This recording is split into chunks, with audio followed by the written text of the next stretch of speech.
l'invité de la matinale. KTO Radio. Toute cette semaine, on développe 6 grands enjeux de cette année 2025 qui arrive. Premier enjeu, en ce lundi, la politique française et le bien commun. La vie politique est assez instable depuis 2022 et notamment juillet dernier. C'est le moins que l'on puisse dire. Plus que le commentaire politicien, on fait un pas de côté ce matin pour savoir si dans cette période, la recherche du bien commun est une préoccupation et si elle peut réunir le politique. Le père Jean-Baptiste Arnaud est notre invité ce matin. Bonjour. Bonjour Maxence, bonjour à tous vos auditeurs et joyeux Noël, il est encore temps de se le dire. Effectivement, joyeux Noël à vous. Vous êtes président de la faculté Notre-Dame et tout récemment ancien co-directeur pendant 7 ans du département de recherche politique et religion au collège des Bernardins. Jean-Baptiste Arnaud, on l'a encore vu récemment avec l'élaboration du nouveau gouvernement. Les partis politiques ont vraiment toutes les peines du monde à trouver des compromis. Quel est votre regard sur cette période d'instabilité parlementaire ? En fait, mon regard, en particulier depuis 2 ans, au Collège des Bernardins, nous avons travaillé avec beaucoup de personnes impliquées à la fois dans l'action politique, dans la réflexion, dans l'éducation aussi, beaucoup d'enseignants, de chefs d'établissement.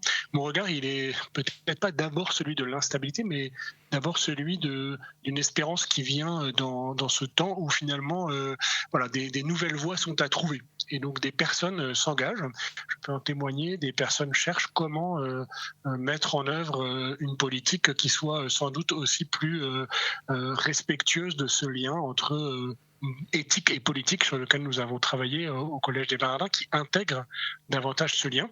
C'est vrai que c'est une période incertaine, que c'est une période dont on se demande parfois à court terme comment elle aboutira, mais c'est une période aussi qui permet à des nouvelles personnes d'émerger, parmi les députés, parmi des collaborateurs, parmi des gens qui réfléchissent et qui s'engagent dans des questions politiques, dans des questions d'action publique, et qui veulent remettre au centre ce lien entre éthique et politique, qui est aussi fondé sur la dignité de la personne.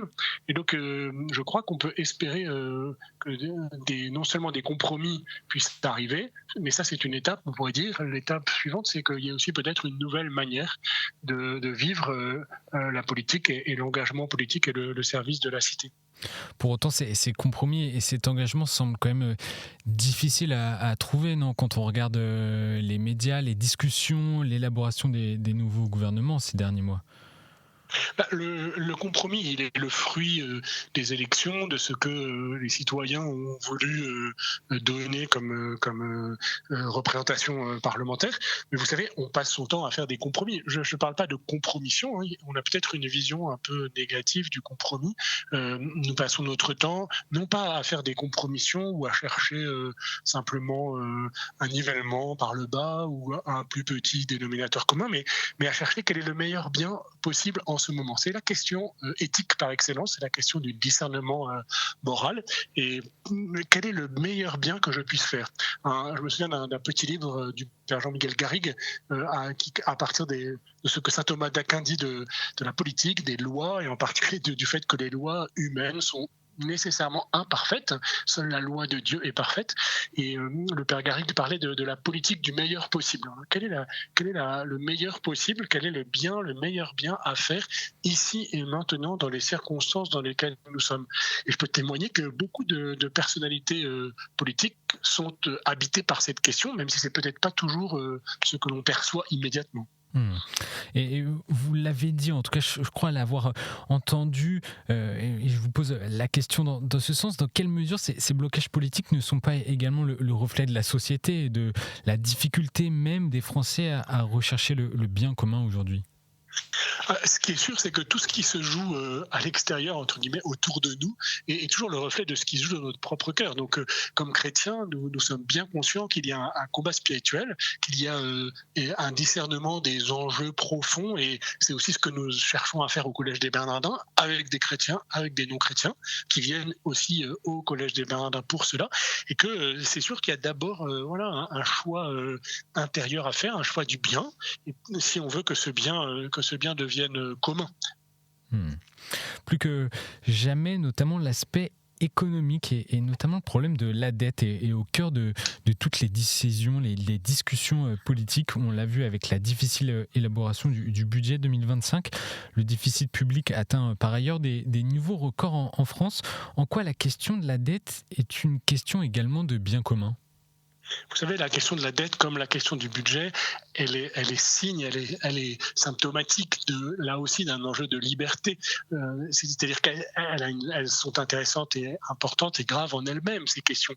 Mais pensons à toute famille ou même à toute personne qui ne peut pas vivre éternellement dans la dette, qui ne peut pas vivre et sans faire un budget. Et donc la manière dont on établit un budget, dont on élabore un budget, la manière dont on accepte de vivre dans une forme de dette, eh bien, dit quelque chose évidemment aussi de notre rapport à la société, de notre rapport les uns avec les autres, et même de notre rapport à Dieu, puisque le mot dette, c'est un mot très chrétien, si je puis dire, puisque vous savez que dans le Notre Père, pardonne-nous nos offenses et remets-nous nos dettes. Et donc, le regard que nous portons sur la dette, il ne peut pas être isolé de ce que cela signifie comme de relations humaines, de relations sociales, mais aussi d'enjeux spirituels. Donc on ne peut pas décorréler les aspects purement économiques et les aspects sociaux et de dignité humaine et de bien commun, ce que vous voulez dire. Exactement, ce serait une tentation en fait de se focaliser uniquement là-dessus, mais on ne peut pas non plus les balayer d'un revers de main comme s'ils n'étaient que des enjeux comptables ou financiers, parce qu'en fait, ils traduisent bien quelque chose du type de relation humaine aussi que nous voulons vivre. Et comment diminuer cette dette sans aggraver l'insécurité économique ? Plusieurs associations, notamment je pense au Secours catholique, parlent et montrent cette aggravation de l'insécurité économique.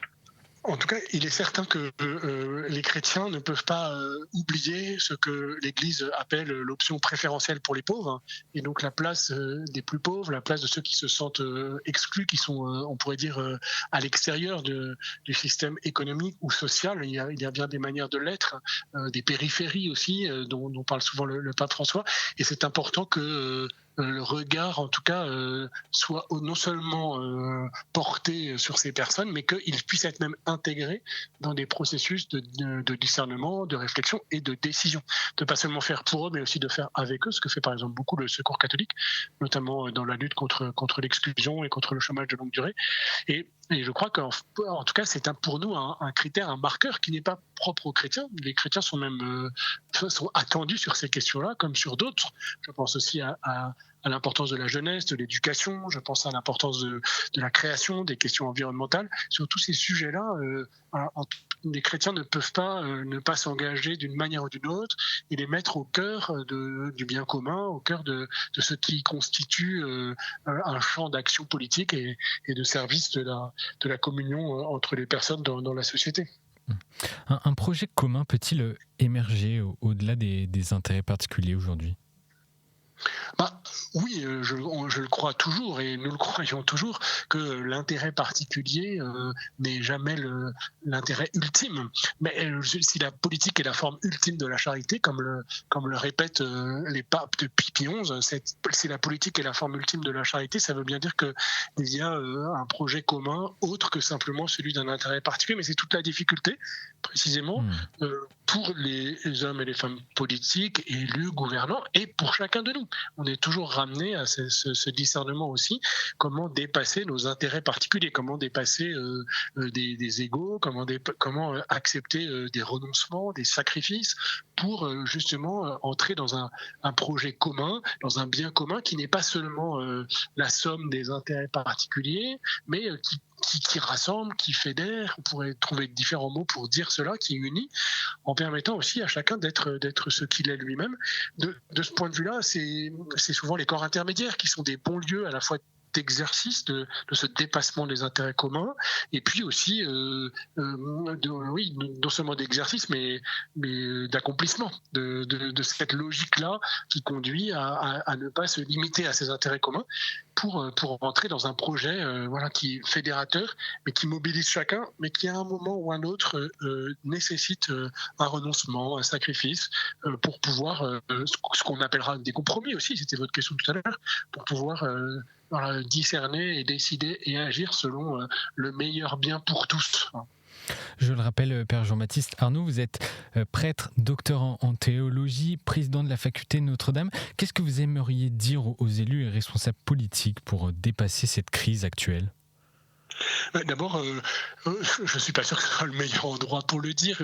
Vous m'avez aussi posé la question tout à l'heure. Il y a beaucoup de dialogues qui se font quand même aussi de personne à personne, que ce soit avec des élus, que ce soit avec des décideurs ou des conseillers d'élus ou des personnes qui sont engagées sur le terrain de l'action politique. Et donc, c'est beaucoup dans un dialogue personnel que cela se passe. Mais en tout cas, s'il faut donner une parole plus large, c'est un appel à la conscience, c'est un appel à se laisser éclairer en conscience sur les enjeux, la profondeur des choix à poser, sur les enjeux spirituels, sur les enjeux qui concernent la dignité de la personne, sur le fait qu'on ne peut pas séparer une personne et les communautés dans lesquelles elle se situe, que ce soit des différentes communautés d'appartenance, que ce soit des corps intermédiaires, on en parlait tout à l'heure, que ce soit des familles, que ce soit des nations, que ce soit des groupes de nations.